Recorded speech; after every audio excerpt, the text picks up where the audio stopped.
नमस्कार, स्वागत है आपका आज तक पर। आपके साथ मैं हूं मीनाक्षी कंडवाल। 30 दिन से चल रहे किसान आंदोलन के बीच सरकार आज पूरी तरह से एक्शन में दिखाई दी। किसान संवाद का लंबा दौर चला और कमान खुद प्रधानमंत्री नरेंद्र मोदी ने संभाली। 6 राज्यों के किसानों के साथ उन्होंने संवाद किया। उन्होंने कहा कि सरकार बातचीत के लिए तैयार है, लेकिन बात मुद्दों पर होगी। वहीं कृषि कानून पर हो रही सियासत को लेकर उन्होंने विपक्ष पर निशाना साधा। मेरे देश के किसानों से आग्रह है, किसी के बहकावे में न आए, किसी के झूठ को न स्वीकारे, तर्क और तथ्य के आधार बनाकर ही सोचे विचारे। किसानों से पीएम मोदी का संवाद। आज जिन राजनीतिक दलों के लोग अपने आप को इस राजनीतिक प्रवाह में जब देश की जनता ने उन्होंने नकार दिया है, तो कुछ न कुछ ऐसे इवेंट कर रहे हैं, इवेंट मैनेजमेंट हो रहा है। किसानों पर हो रही सियासत पर प्रधानमंत्री का वार। हमने लंबे समय से लटकी स्वामीनाथन कमेटी की रिपोर्ट के अनुसार लागत का 1.5 गुना एमएसपी किसानों को दिया। कृषि कानून पर केंद्र सरकार का सबसे बड़ा अभियान। एक तरफ कृषि कानून के खिलाफ किसान आंदोलन कर रहे हैं, तो दूसरी ओर सरकार उसी आंदोलन को लेकर किसानों के बीच पहुंची। सरकार की कोशिश है कि देश को कृषि कानून का सच बताने की। ये पहल है आंदोलन खत्म करने की। किसानों से ये संवाद है उनका भरोसा जीतने के लिए। प्रधानमंत्री मोदी ने कृषि कानून और उसके खिलाफ जारी आंदोलन को लेकर A to Z देश को समझाने की कोशिश की। पीएम ने आज एक बार फिर से बताया कि कैसे कृषि कानून से किसानों का भला होने वाला है। साथियों, हम देश के अन्नदाता को उन्नत करने के लिए हर संभव प्रयास कर रहे हैं। जब आपकी उन्नति होगी तो पूरे राष्ट्र की उन्नति तय है। सिर्फ आत्मनिर्भर किसान ही आत्मनिर्भर भारत की नींव डाल सकता है। मेरे देश के किसानों से आग्रह है, किसी के बहकावे में न आए, किसी के झूठ को न स्वीकारे, तर्क और तथ्य के आधार बनाकर ही सोचे विचारे। किसानों को मनाने की सरकारी कोशिशें जारी हैं। उन्हीं कोशिशों में से एक है किसानों से सीधा संवाद। सरकार ने देश के तमाम हिस्सों में किसानों के बीच जाना बेहतर समझा। प्रधानमंत्री मोदी ने इसकी कमान संभाली। उन्होंने 6 राज्यों के किसानों से नए कृषि कानून पर राय जानी। फिर उन्होंने देश को बताया कि कैसे कृषि कानून के नाम पर विपक्ष सियासत कर रहा है। आज जिन राजनीतिक दलों के लोग अपने आप को इस राजनीतिक प्रवाह में जब देश की जनता ने उन्होंने नकार दिया है, तो कुछ न कुछ ऐसे इवेंट कर रहे हैं, इवेंट मैनेजमेंट हो रहा है, ताकि कोई सेल्फी ले ले, कोई फोटो छप जाए, कहीं टीवी पर दिखाई दे और उनकी राजनीति चलती जाए। अब देश ने उन लोगों को भी देख लिया है। ये देश के सामने एक्सपोज हो गए हैं। स्वार्थ की राजनीति का एक मुद्दा, भद्दा उदाहरण हम बहुत बारीकी से देख रहे हैं। जो दल पश्चिम बंगाल में किसानों के हित पर कुछ नहीं बोलते, वो यहां दिल्ली के नागरिकों को परेशान करने पर लगे हुए हैं। क्यों आप दोगली नीति लेकर के चल रहे हो? कांग्रेस का नाम लिए बगैर पीएम मोदी ने पूछा कि आज किसानों के हित का राग अलापने वाले तब कहां थे जब उनकी सरकार थी। कई दल ऐसे भी हैं जो इन्हीं कृषि सुधारकारों के पक्ष में रहे हैं। उनके लिखित बयान भी हमने देखे हैं। वो आज अपनी कही बात से ही मुकर गए हैं। उनकी भाषा बदल गई है। वो राजनीतिक नेता जो किसानों को भ्रमित करने में जुटे हुए हैं, जिनकी लोकतंत्र में रत्ती भर भी श्रद्धा नहीं है, वो विश्वास ही नहीं करते डेमोक्रेसी में। दुनिया के कई देशों में उनका परिचय है लोगों को। लगातार हो रही सियासत के बीच प्रधानमंत्री ने विपक्ष पर झूठ का बाजार लगाने का आरोप मढ़ा। कहा कि किसानों के बीच जानबूझकर भ्रम फैलाया जा रहा है। मैं आपको फिर ध्यान दिलाना चाहता हूं कि इन कानूनों को लागू हुए कई महीने बीत गए हैं।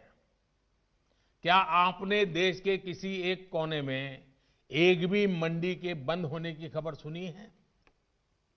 जहां तक एमएसपी का सवाल है, हाल के दिनों में सरकार ने बहुत सी फसलों का न्यूनतम समर्थन मूल्य भी बढ़ा दिया है। ये कृषि सुधारों के बाद भी हुआ है, नए कृषि कानूनों के बाद भी हुआ है। पीएम मोदी ने आरोप लगाया कि पंजाब के किसानों को गुमराह किया जा रहा है। किसानों से संवाद के दौरान उन्होंने पूछा कि केरल सरकार किसानों का भला क्यों नहीं करती। आज तक ब्यूरो। उधर किसानों का आंदोलन 30वें दिन भी जारी है। आंदोलन में शामिल किसानों का दो टूक कहना है, तीनों कृषि कानून रद्द हों, एमएसपी को कानून का दर्जा मिले, लेकिन सरकार बीच का रास्ता निकालना चाहती है। कानून के समर्थन में आए किसानों का हवाला देते हुए सरकार ये संकेत दे चुकी है कि कृषि कानून रद्द नहीं किए जाएंगे।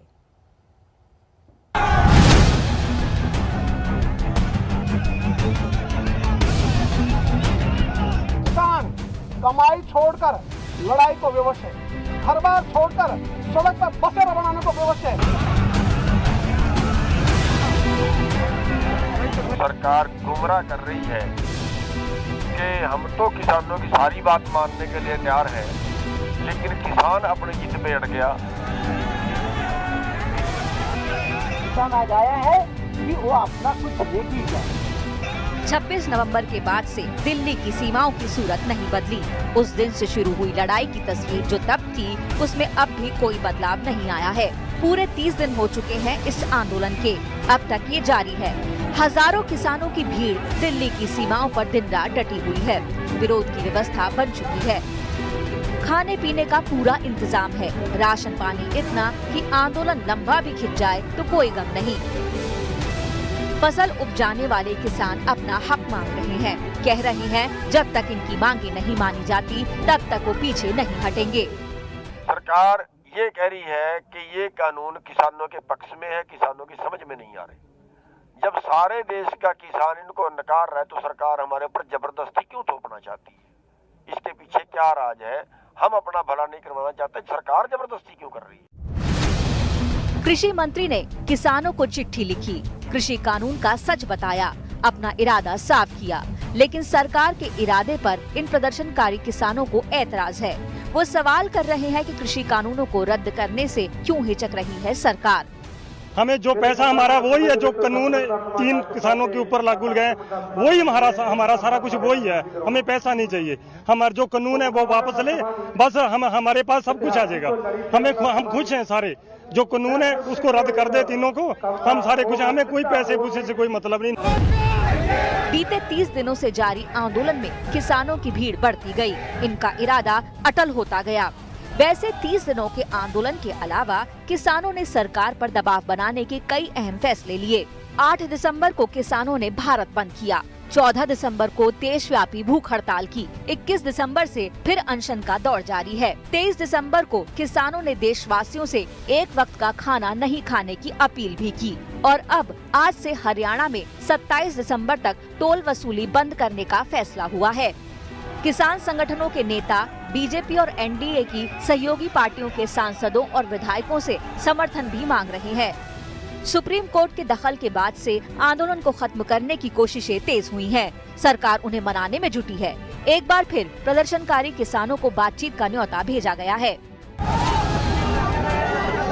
बीते 30 दिनों में दिल्ली की सीमा पर किसानों का हुजूम कम नहीं हुआ। यूपी, हरियाणा, पंजाब और कुछ अन्य राज्यों के किसान इनके समर्थन में दिल्ली पहुंचते रहे हैं ताकि किसानों की आवाज को बुलंद किया जा सके। जितेंद्र बहादुर सिंह के साथ आज तक ब्यूरो।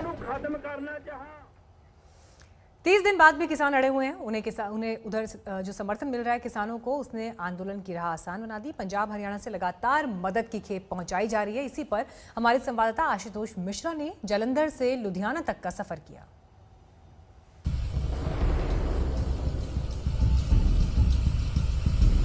पंजाब के हाईवे पर आवाजाही बढ़ी हुई है। किसानों के समर्थन की झलक यहाँ भी देखी जा सकती है।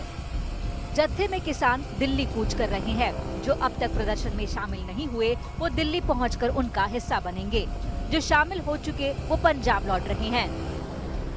अब इस तरह की ट्रैक्टर ट्रॉलियों में जरूरत का सारा सामान है। इनमें गर्म कपड़े हैं, गद्दे हैं, अनाज है, क्योंकि वहाँ पर हजारों की संख्या में जो किसान बैठे हैं उनकी भी जरूरतें हैं। और इस तरह की देखिए बताए हमें ये भी जा रहा है कि सब्जियों के साथ साथ फल और जो कुछ भी जरूरत हो सकती है, जिस गांव से जिन इलाकों से आते हैं उसके बैनर पोस्टर यहाँ जरूर होते हैं। और हर जगह एक स्लोगन जरूर है, नो फार्मर्स नो फूड, यानी किसान नहीं तो अनाज नहीं। कुछ लोग ऐसे भी हैं जो प्रदर्शनकारियों के लिए सामान दिल्ली पहुंचाने में जुटे हैं। आप पहली बार जा रहे हैं, दूसरी बार जा रहे हैं? पहली बार जा रहे हैं। और कितने दिन वहाँ रहेंगे? 4 दिन जाएंगे। 4 दिन बाद सामान छोड़कर फिर आएंगे, फिर वापस फिर जाएंगे सामान लेकर। मतलब आप बेसिकली सामान पहुँचा रहे हैं वहाँ तक? हाँ जी। वहाँ अगर संख्या बढ़ती है तो सड़क पर रहने की जगह नहीं है। रहने से लेकर के खाना, राशन पानी, बहुत सारी बुनियादी चीजों के लिए हम टेंट लेके जा रहे हैं। टेंट भी है आपके हाँ पास? जी, वो हमारे नीचे बैम्बू वो रखे हुए हैं, टेंट भी है पीछे। तकरीबन आज हम 10 या 15 के पास टेंट हैं हमारे पास। कड़ाके की ठंड के बीच प्रदर्शनकारी किसानों का पूरा ख्याल रखा जा रहा है। पंजाब के किसान लकड़ी लेकर दिल्ली आ रहे हैं ताकि इसे अलाव के रूप में इस्तेमाल किया जा सके। ये लकड़ियों के बड़े बड़े टुकड़े दिल्ली ले जाए जा रहे हैं।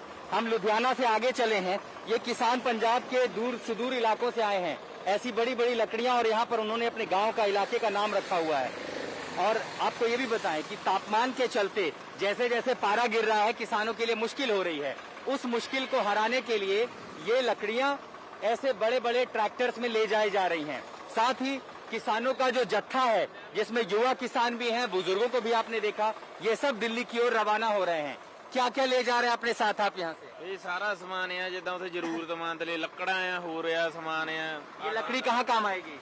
ਲੱਕੜੀ ਦਾ ਖਾਣਾ ਬਣਾਉਣ ਦੇ ਕੰਮ ਆਊਗੀ। ਇੱਥੇ ਜੋ ਲੰਗਰ ਲੱਗਿਆ ਉਹਨਾਂ ਨੇ ਸਾਰਾ ਖਾਣ, ਬਾਕੀ ਸਾਡੇ ਕੋਲ ਪਾਣੀ ਆ, ਰਾਸ਼ਨ ਪਾਣੀ ਆ, ਆਟਾ ਆ, सारा सामग्री हमारे।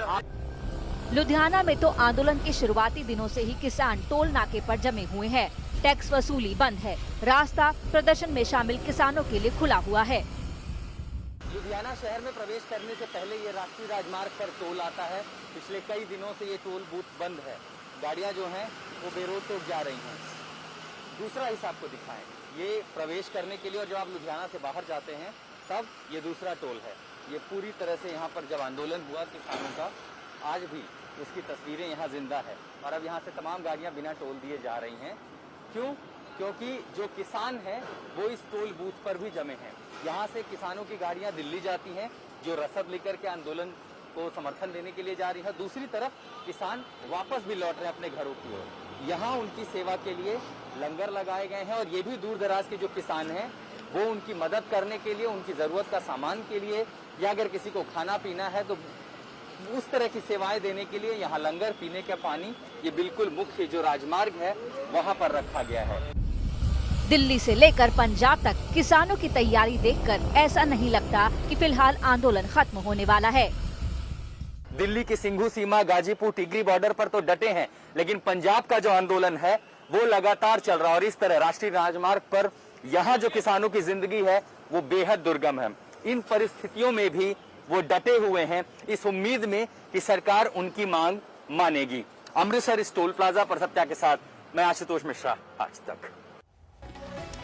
तो आपको लगातार हम दिखा रहे थे, आज प्रधानमंत्री नरेंद्र मोदी ने अटल संवाद किया जिसमें किसानों को समझाने बुझाने की कोशिश की, और वार उन्होंने विपक्ष पर भी किया। दिल्ली बॉर्डर पर चल रहे किसानों के आंदोलन का आज 30वां दिन है, और प्रधानमंत्री आज जब 6 राज्यों के 2 करोड़ किसानों को वर्चुअल संवाद से उन्होंने संबोधित किया तो उन्होंने कई अहम बातें की, लेकिन उन्होंने कहा कि किसानों को गुमराह किया जा रहा है और इवेंट मैनेजमेंट किया जा रहा है एक तरह का, और उसमें जो दल शामिल हैं ये वो लोग हैं जिन्होंने खुद पहले किसानों से ऐसे ही वादे किए थे, लेकिन अब वो राजनीति कर रहे हैं। नमस्कार, मैं हूं अंजना ओम कश्यप। हमें उम्मीद है ये वीडियो आपको पसंद आया होगा।